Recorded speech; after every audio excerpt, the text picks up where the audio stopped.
Misalnya di kepolisian juga sama, di birokrasi juga sama, karena berkahnya hidup itu kalau dikawal orang soleh.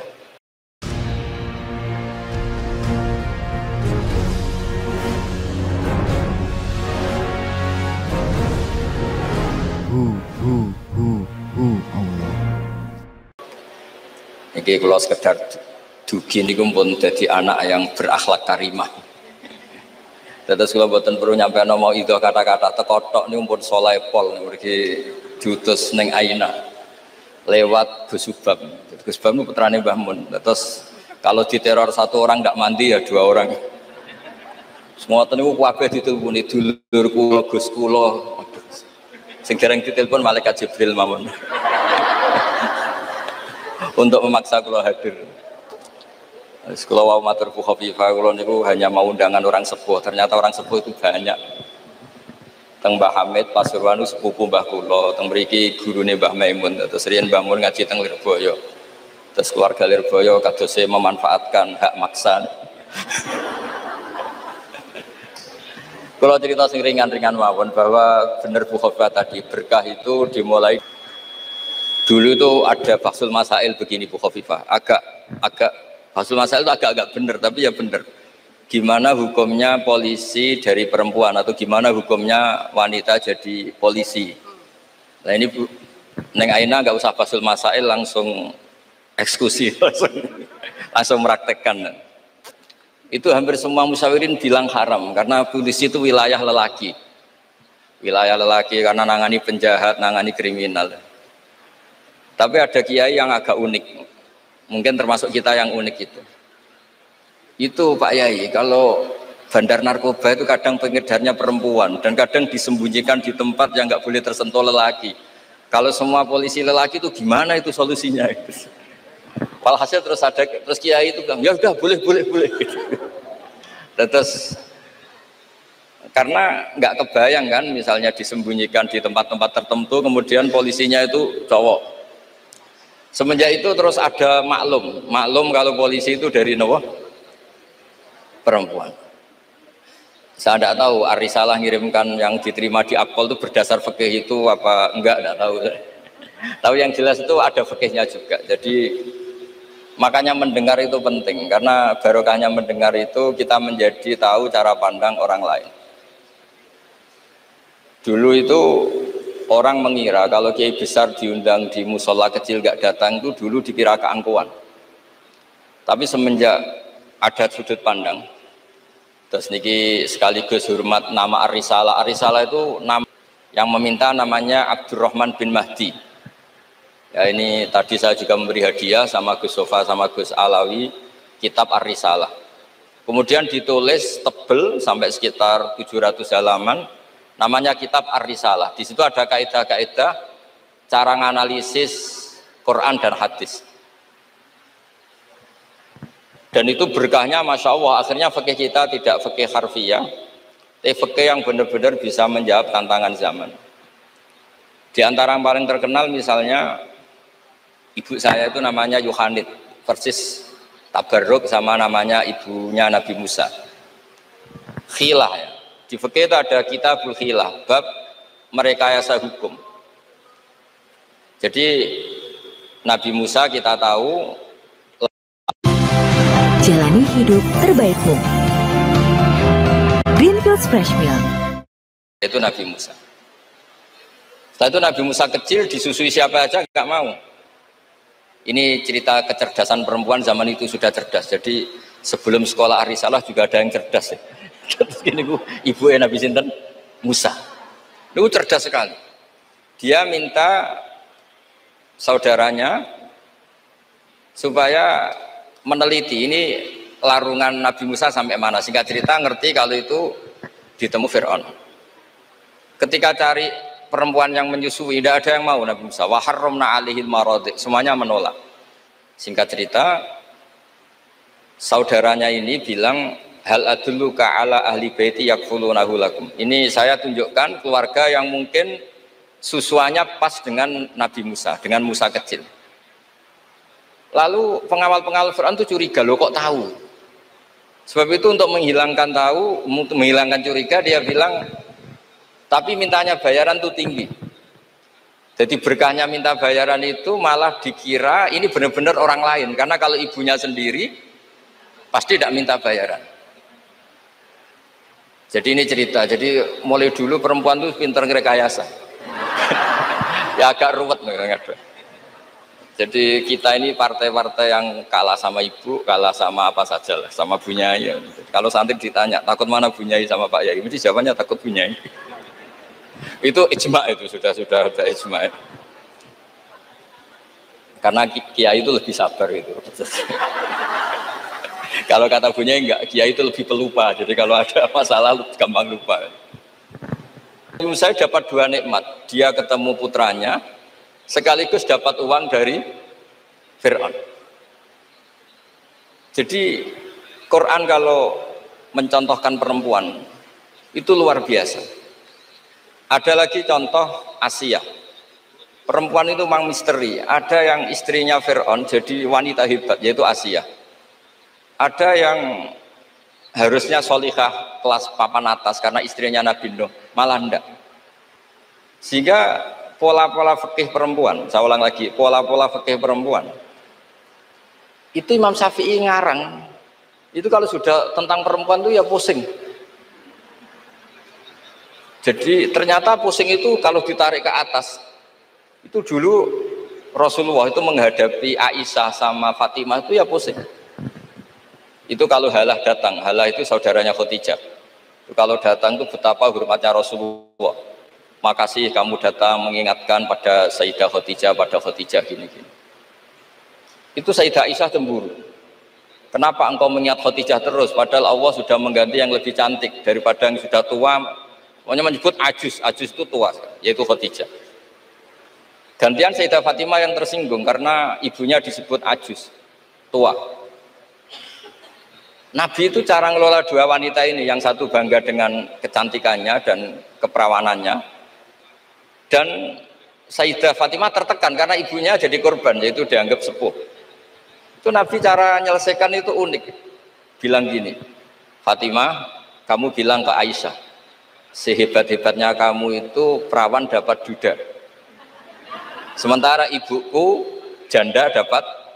Ini cerita, jadi ngelola perempuan itu ribet. Jadi kalau terlalu ke Aisyah, Sayyidah Fatimah cemburu. Kalau terlalu ke Sayyidah Khadijah, Sayyidah Aisyah cemburu. Jadi ya nggak ada solusinya memang.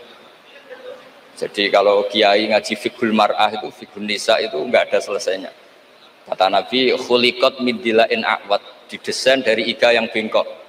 In dhahabta tuqimuhu kasartah. Kalau kamu memaksa lurus, patah. Kalau kamu biarkan tetap bengkok. Ya kalau jalan harus bengkok, ya biar bengkok aja, tidak usah dipaksa nopo lurus. Terus kalau suwun terutama teng Gus Sofa, Gus Alwi, teng putra-putra neng Aina, Ar-Risalah itu menjadi inspirasi hukum. Dulu zaman Imam Ghazali ada orang pamit mau jadi ahli fikih. Sama Imam Ghazali nggak boleh, udah kamu jadi dokter saja. Terus ditanya, kenapa engkau sebagai ulama kok malah fatwa saya jadi dokter?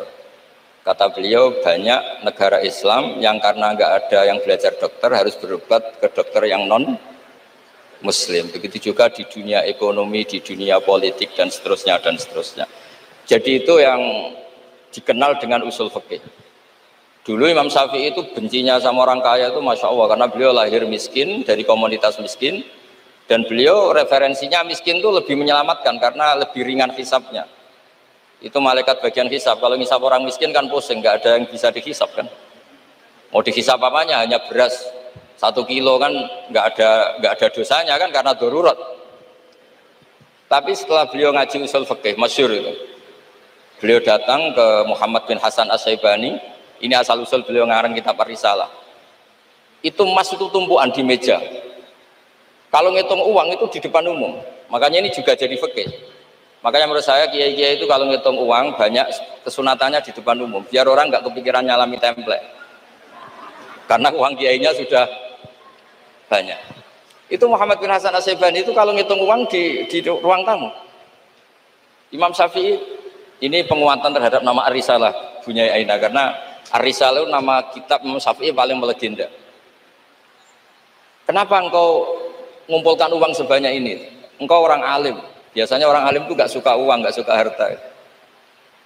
Terus Muhammad bin Hasan Asy-Syaibani ini guru kedua, termasuk guru kesekian lah dari Imam Syafi'i. Oh berarti saya orang alim, orang soleh nggak punya uang. Iya orang alim biasanya nggak punya. Sudah tak kasihkan orang fasik biar dipakai dugem, dipakai main perempuan, dipakai judi. Jangan pakai jenengan saja. Kalau orang soleh nanti manfaat. Oh berarti orang soleh oleh sugih pun angsal. Semenjak itu Imam Syafi'i berpikir rubah.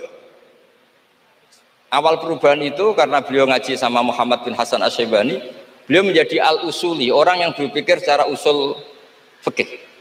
Lama-lama terus beliau ngarang kitab yang terkenal itu namanya kitab Ar-Risalah. Terus nama Risalah itu semoga nama yang tidak main-main, benar-benar nama yang mencerminkan keilmuan yang dalam. Karena di kitab Ar-Risalah itu Imam Syafi'i benar-benar menganalisis cara al-istinbat minal kitabi was sunnah. Ya, terus beliau kalau ditanya masyhur itu ya, apa dalilnya perempuan misalnya mimpin?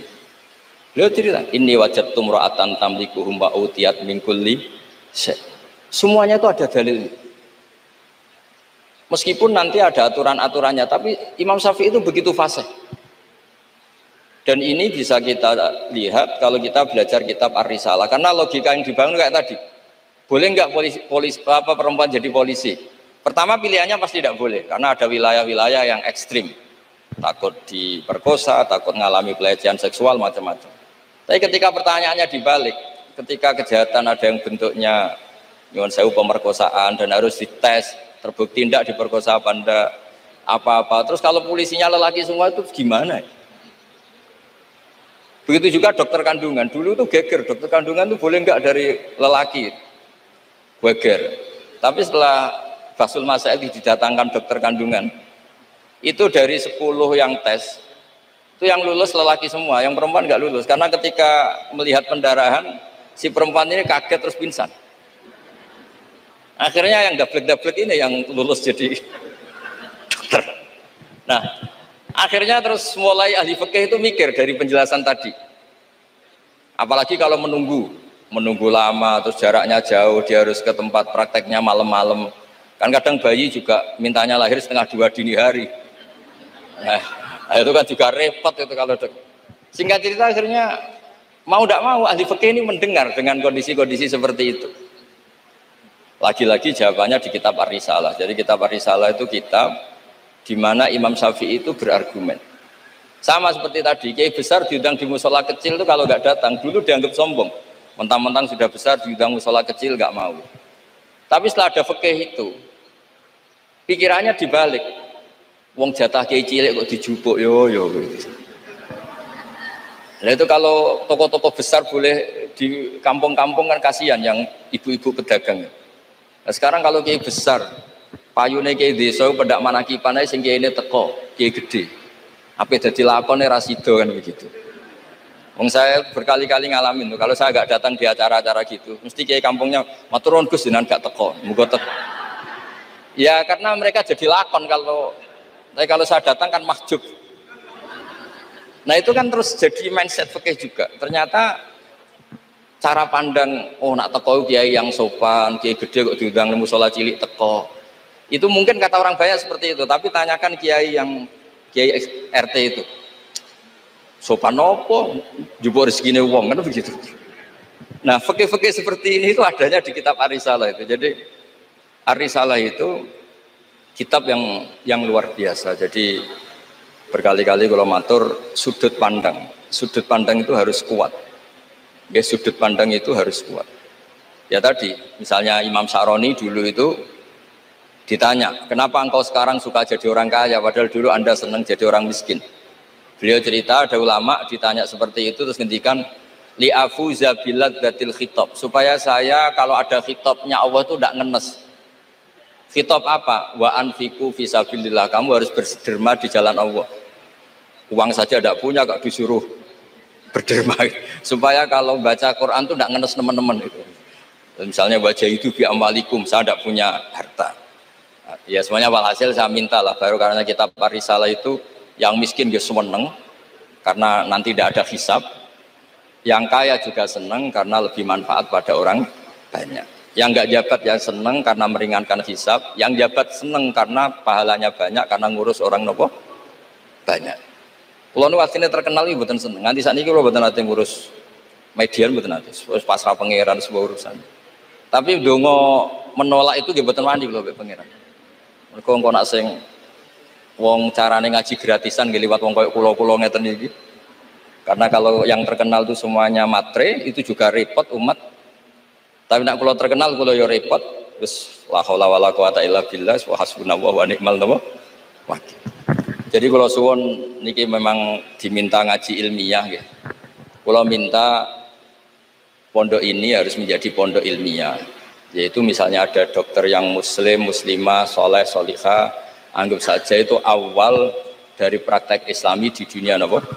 Kedokteran. Misalnya di kepolisian juga sama, di birokrasi juga sama, karena berkahnya hidup itu kalau dikawal orang soleh. Wa maka nawaw li'adzibahum wa anta nawaw fihim. Komunitas yang tidak soleh, ada satu saja yang soleh.